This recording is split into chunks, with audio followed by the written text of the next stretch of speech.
నిన్న అక్కడ కొడంగల్ పోయాను నేను, ముఖ్యమంత్రి గారి నియోజకవర్గం. సహజంగా ముఖ్యమంత్రి గారి నియోజకవర్గం అంటే సరే రాష్ట్రానికి చేసినా చేయకపోయినా సాటుకేమైనా చేసినాడేమో, చాలా ఎవరికి తెలియకుండా ఏమైనా చేసినాడేమో అనుకున్నాను నేను. అక్కడ పోయి రైతు దీక్ష పెట్టినాం.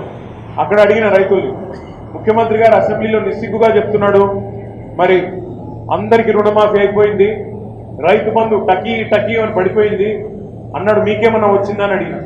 దగ్గర దగ్గర 20,000 మంది ఉన్నారు. వాళ్ళందరూ చేతులెత్తి ఏమీ రాలేదు. ఇక్కడ కూడా రేపటి రోజున ఖచ్చితంగా ముఖ్యమంత్రి సంగతి, కాంగ్రెస్ పార్టీ సంగతి చూస్తామని చెప్పి కొడంగల్లో కూడా నిన్న మన సోదరులు సోదరిమణులు వాళ్ళు కూడా గట్టిగా చెప్తా ఉన్నారు.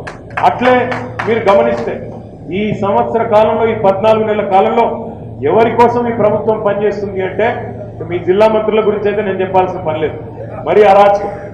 ఒక ఆయనేమో కేవలం ఆయన కోసమే ప్రభుత్వం నడుస్తున్నట్టు కాంట్రాక్టులు మొత్తం ముఖ్యమంత్రి నియోజకవర్గంతో సహా కాంట్రాక్టులన్నీ ఆ మంత్రి గారికి, అందుకే ఆయన మంత్రి గారు కాదు కాంట్రాక్ట్ మంత్రి గారు అని చెప్పినండి. అక్కడ నేను కొడంగల్ పోయినప్పుడు కూడా చెప్పిన, కాంట్రాక్ట్ మంత్రి కోసం, కమిషన్ల కోసం మాత్రమే ఆయన గారు పనిచేస్తున్నారు ముఖ్యమంత్రి గారు అని అక్కడ చెప్పిన.